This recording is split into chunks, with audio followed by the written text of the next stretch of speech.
Hi everybody, Happy New Year. This is Mrs. Ellsworth and I have some notes for you to start working on. Last time we took notes we did the first one of Newton's three laws, which is inertia, and so this video will be on Newton's second law. Okay, so Newton's second law, if you didn't see from that before, I also call it the F equals ma law.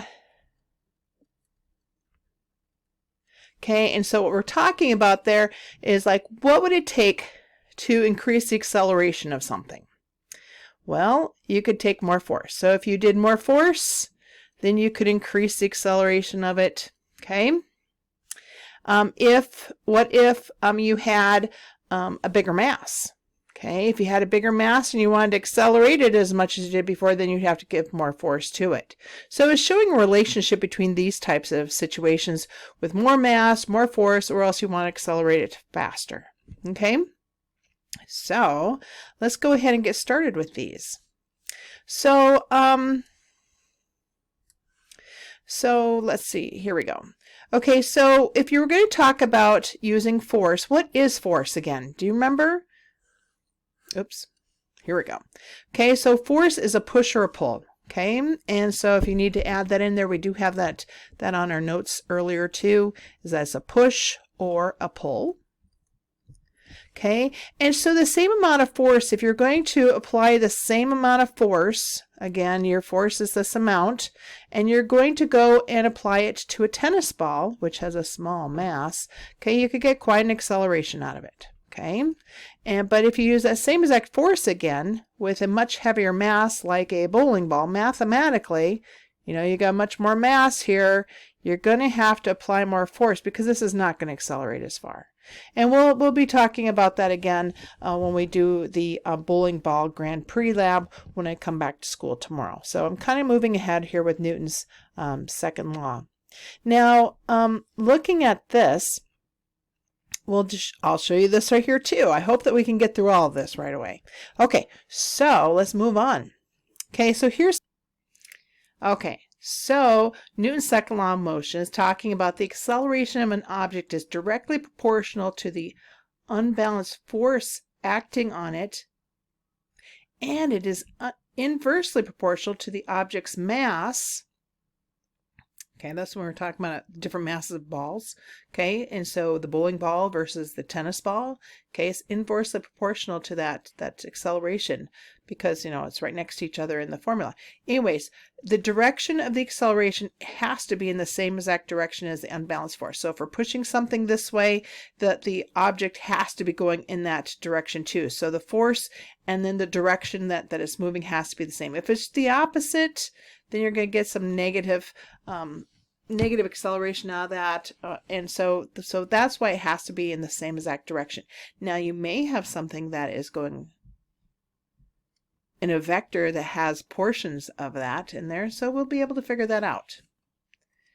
Okay, so Newton's second law of motion, let's see here. So right here is the formula, and so let's talk about that formula. Okay, so here's the formula: force equals mass times acceleration. So let's get that out there. Now this mass, it must be in kilograms. If it's not, you need to go and change it. The acceleration must be in meters per second squared. And if it's not, then you need to change it. Okay, now a kilogram times meters per second squared actually equals a newton. And that's a new unit for us. So a newton, named after Sir Isaac Newton, that equals a 1 kilogram mass accelerating 1 meter per second. And that just makes sense when you're looking at this. It's taking a 1 kilogram mass and accelerating it 1 meter per second squared. So that's pretty cool. So we also use we use the abbreviation of capital N for it. And again, it is accelerating a 1 kilogram mass 1 meter per second squared. So let's go and look at this. You better put this also on your formula sheet, so you may need to pause this now. So we've got F equals ma, and that's one manipulation of it. And we could also solve for mass. Mass would be force divided by acceleration. Okay, and we could also solve for acceleration. the acceleration then would be force divided by mass. Okay, this is the one that you typically see written down in physics, but in high school it seems like that we mostly write down as F equals ma. Okay, so again, you must have those units. If you don't have them, you need to convert them. Okay, so here's a first sample problem. Okay, as a result of a serve, a tennis ball that has the mass of this ball is 58 grams, accelerates at a 430 meters per second squared for a brief time that it is in contact with the racket.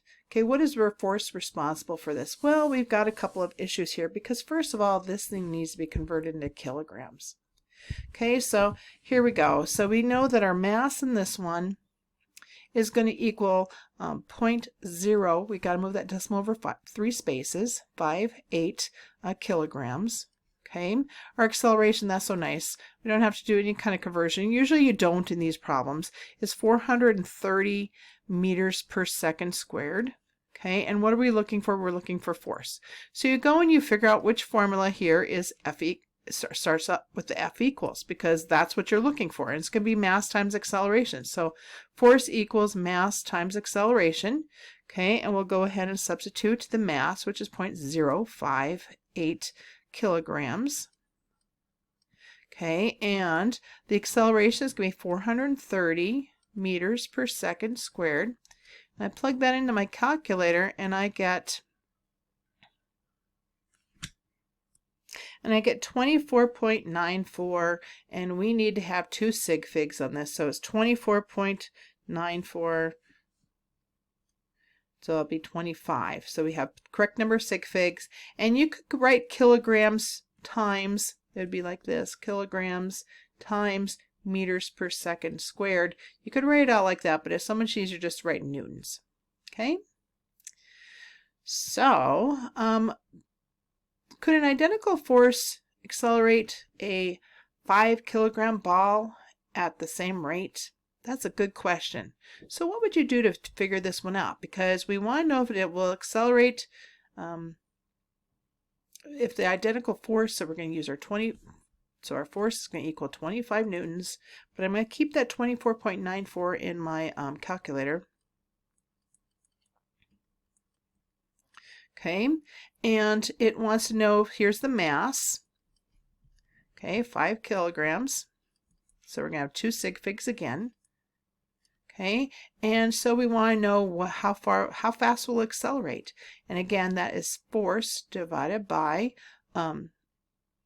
mass, and I should have said in there, so when you're looking for acceleration, you look for the A equals formula of those, and so let's go ahead and do that. We'll go ahead and set it up. It's going to be the 24.94, because we keep it in our calculator, newtons, and it's divided by 5 kilograms.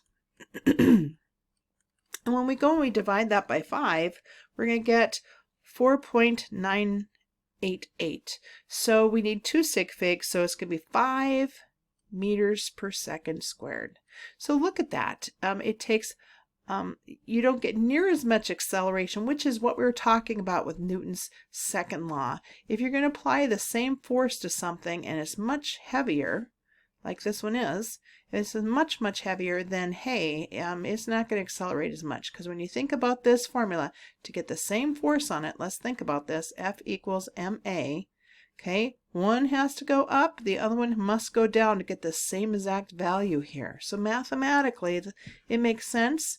And when you think about pushing a bowling ball, it makes sense that you're going to have to apply more force to it. So I mean, it makes sense, and that's the neatest thing about Newton's second law is, do the numbers make sense to you? How does it support it? Okay.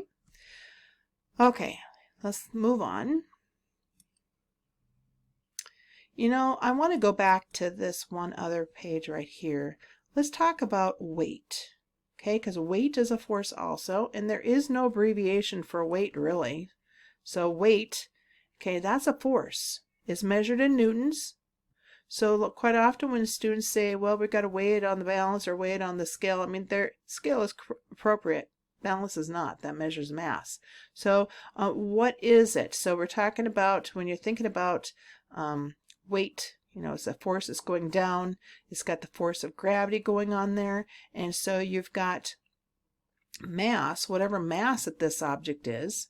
Okay, it's also being pulled down by gravity because that's what weight takes in effect. So it's actually mass times the acceleration due to gravity.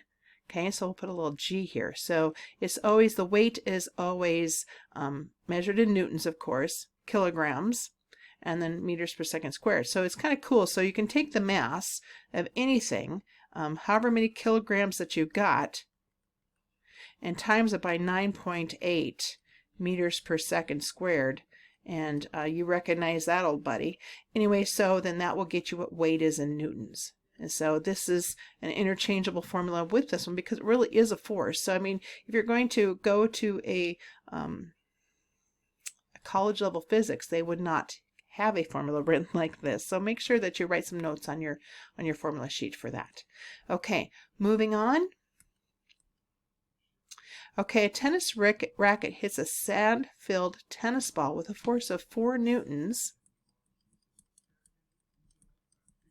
Okay, while a 275-gram ball is in contact with the racket, what is the acceleration?